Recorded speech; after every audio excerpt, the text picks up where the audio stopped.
Children, I hope कि आपने भी ग्रासलैंड्स तक कर लिया होगा and all the worksheets we had to start from shrubs. But before starting the shrubs, I will do the new words with you. These are the new words. The first word is canopy. Topmost conical part of a tree is called the canopy. So if this is a tree, the topmost part, this will be called as the canopy. अगर आप कोई landscape देखो या कुछ देखो, there is usually एक ऐसी road and यहाँ पर ढेर सारे ट्रीज़, ओके, और यहाँ पे उनके पूरे पत्तियाँ वगैरह and everything, okay. So basically कई बार होता नहीं है कि रोड का ऊपर का हिस्सा ये ट्रीज़ कवर कर लेते हैं, ओके. सो ये भी कैनपी, वो एक कैनपी ही बनाते हैं अपनी, ओके. सो बेसिकली सबसे ऊपर वाला पार्ट एक ट्री का, यहाँ पे इट इज़ कोनिकल, बट ज़रूरी नहीं कि वो कोनिकल हो, ओके. सो बेसिकली कैनपी होता है एक part of the tree, the top most part of the tree, okay.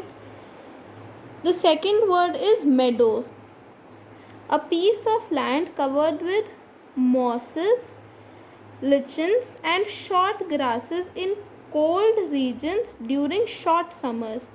तो एक लैंड जहाँ पे मॉसेस, लिचन्स और शॉर्ट ग्रासेस उगती हैं कोल्ड रीजन्स में. बेसिकली ये मेडोज कहाँ होते हैं? कोल्ड रीजन्स में. और कोल्ड रीजन्स में भी ये सब कब उगती हैं? शॉर्ट समर्स, क्योंकि जब कोल्ड रीजन्स होते हैं उनके बहुत छोटे स्पैन के लिए समर्स होते हैं. तो during short summers a piece of land covered with mosses, lichens and short grasses in cold regions is known as meadows, okay. Now coming to the third, this was the second, this was the first, this is the fourth and this is the fifth. So coming to the third, social forestry. अब name क्या suggest कर रहा है? एक forestry जो socially inclusive हो, okay, मतलब socially involved हो. So trees grown by a group of people. यहाँ से हमें वर्ड सोशल से ही हमें लगता है कि group of people, and forestry basically trees से related. So social forestry, trees grown by a group of people in a society for social and economic benefit of the society. तो social forestry क्या होती है? जब trees उगाए जाएं by a group of people जो society में रहते हैं, किस चीज़ के लिए? सोशल और इकोनॉमिक प्रॉफिट के लिए, सोशल और इकोनॉमिक बेनिफिट के लिए, सोसाइटी की एज अ होल, उसके लिए जो पेड़ उगाते हैं उनको बोला जाता है social forestry. And children, if you ever have a doubt, you are free to ask. You usually don't ask your doubts, you are free to ask your doubts. आपको ना किसी से हिचकिचाना है, ना किसी से कुछ करना है, okay. Now coming to the fourth, biosphere reserves. Now what are biosphere reserves? Very large areas for the preservation of the living organisms and their ecosystem. तो काफ़ी large areas जो जिसमें प्रिजर्व करा जाता है, मतलब उनको संभाल के रखा जाता है, किनको? Living organisms and their ecosystem.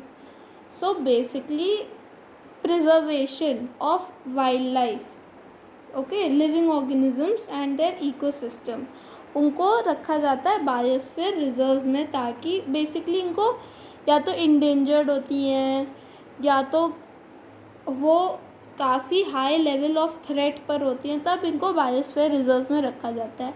And this is not only for wild life और animals, this is biosphere reserves plants के भी होते हैं, ओके. सो बहुत बड़ा एरिया जो प्रिजर्व करने के लिए रखा जाता है of the living organisms and their ecosystem. मतलब आप उस लिविंग ऑर्गेनिज्म को तो बचा के रख रहे हो और साथ में उसके इकोसिस्टम को भी, वो जिस इकोसिस्टम में बढ़ता है उसको भी आप बचा के रख रहे हो. Now wildlife, animals found in forests. This was easy, okay. Now I think we will start with shrubs in the next video, because these are some technical words like biosphere reserve, social forestries and meadows. तो I would like कि आज आप ये पांचों अच्छे से पढ़ लें. वाइल्ड लाइफ में तो कुछ पढ़ने वाला ही नहीं. तो these are basically 4 definitions and the whole chapter जो अभी तक हमने करा है, जितना अभी तक करा है, I am asking you to revise it. Okay, so I will give all these words in the worksheet only basically. And अगर पीछे का कुछ मेरे को इम्पॉर्टेंट लगा जो मैंने पहले की वर्कशीट में इंक्लूड नहीं करा होगा, I will include that also.